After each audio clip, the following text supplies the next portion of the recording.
บโซ่ของบอลหนึ่งออกเนี่ยในช่องชูชูเดือดสมัยเชียไปกับชนมาตัวแชร์แบบเดินการตีบุญให้สำหรับการนี้ได้ในช่องเมียนหมกมะฮบมวยมกได้เมียนชูท้าใส่จุกเจียนออกเครื่องใส่ให้สำหรับหมกมะฮบมวยมกนี้ได้คือเอาไปได้มาค่าบ้านคือใส่จุกใบจอนไปต่อมาเตี้ยยังเมียนเครื่องซองแบบท้ายเมียนโดยเชียไง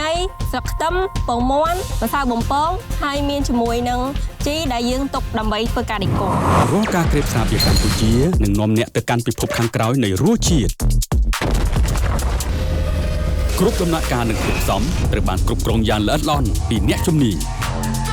បច្ចេកវិទ្យាខ្លាយជាសម្លេងតន្ត្រីវិទ្យាសាស្ត្រខ្លាយជាចលនារីឯរសជាតិខ្លាយជាសិល្បៈ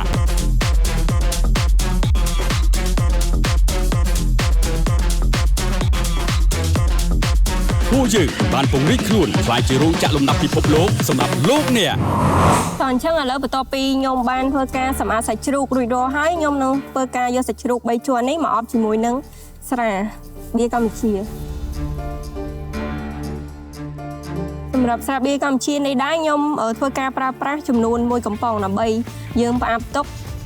សាច់ជ្រូកដើម្បីបង្កើតរសជាតិសាច់របស់យើងគ្រឿងផ្សំបន្តខ្ញុំនឹងយកខ្ញី1ដុំហើយនឹងស្លឹកខ្ទឹមដើម្បីធ្វើការហាន់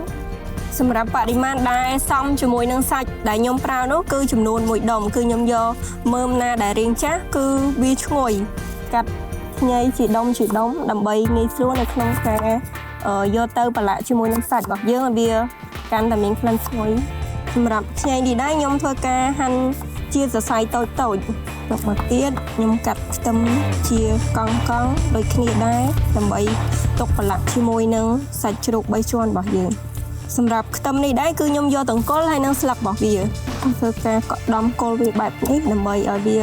កាន់តែមានក្លិនឈ្ងុយល្អឥឡូវខ្ទឹមខ្ញុំបានកាត់រួចរាល់ហើយខ្ញុំសូមធ្វើការទុកមួយឡែកដូចគ្នា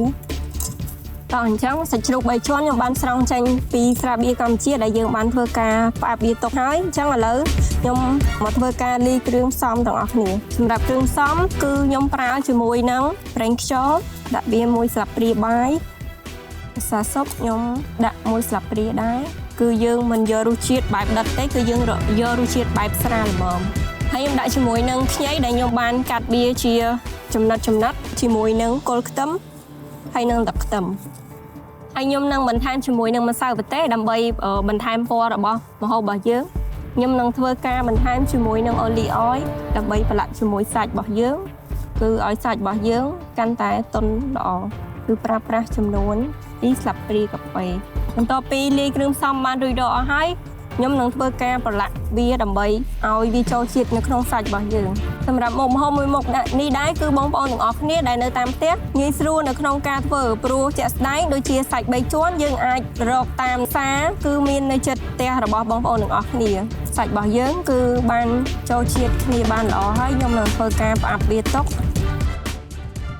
ពេលវេលាដែលខ្ញុំទុកសាច់នេះឲ្យវាចូលជាតិបានល្អខ្ញុំនឹងមកធ្វើការលាយម្សៅបំពងដើម្បីទុកបំពងជាមួយនឹងសាច់ជ្រូករបស់យើងអញ្ចឹងសម្រាប់បរិមាណម្សៅគឺខ្ញុំប្រើវា1កូនចានទាំងកាសដោយបន្ថែមជាមួយនឹងពងមាន់ចំនួន2គ្រាប់សម្រាប់ពងមាន់នេះដែរគឺខ្ញុំអត់យកផ្នែកពណ៌សទេគឺយកតែផ្នែកពណ៌ក្រហមទេហើយខ្ញុំបន្ថែមជាមួយនឹងទឹកបរិសុទ្ធកម្ពុជាបន្ថែមទៀតដើម្បីកុំឲ្យម្សៅរបស់យើងមានសភាពខាប់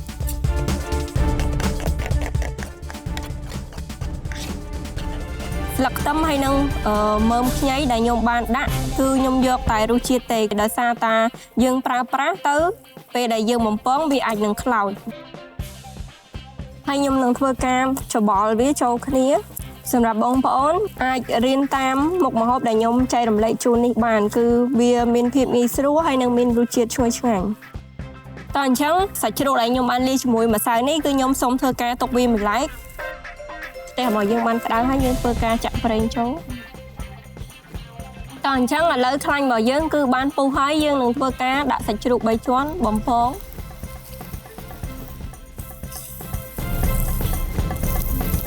ឥឡូវយើងធ្វើការប្រែតោះអញ្ចឹងឥឡូវសាច់ជ្រូករបស់យើងបានឆ្អិនហើយខ្ញុំធ្វើការស្រង់វាចេញតោះអញ្ចឹងខ្ញុំសូមធ្វើការកាត់សាច់ជ្រូកដើម្បីរៀបចំដាក់ចានរបស់យើង សម្រាប់ការកាត់នេះដែរគឺបងប្អូនទាំងអស់គ្នាអាចកាត់ទៅតាមអ្វីដែលបងប្អូនចង់កាត់ដើម្បីងាយស្រួលញ៉ាំតោះអញ្ចឹងឥឡូវបន្ទាប់ពីខ្ញុំបានកាត់សាច់ជ្រូករួចរាល់ហើយឥឡូវយើងមកធ្វើការដេកចានទាំងអស់គ្នា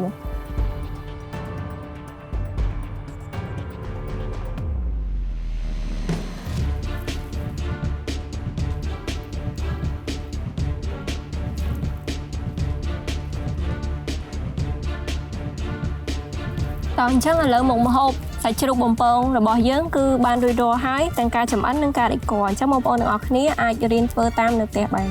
បងប្អូនទាំងអស់គ្នាគាំទ្រខ្មែរ Bakery ជីគាំទ្រផលិតផលក្នុងស្រុកលើកកម្ពស់វិស័យម្ហូបអាហារបដិសណ្ឋានកិច្ចកីឡានិងសិល្បៈវប្បធម៌ខ្មែរច្រើនបំផុតនៅកម្ពុជា Cambodia Premium កាន់តែប្រណិតកាន់តែស្និទ្ធស្នាលទឹកពិសាកម្ពុជាបន្សុទ្ធគ្រប់បំណក់ជាមួយបច្ចេកវិទ្យា Smart Triple Filter តែប្រណិតកាន់តែស្និទ្ធស្នាល Cambodia Premium Beer ទឹកពិសាកម្ពុជាបន្សុទ្ធគ្រប់ដំណក់ជាមួយបច្ចេកវិទ្យា Smart Triple Filter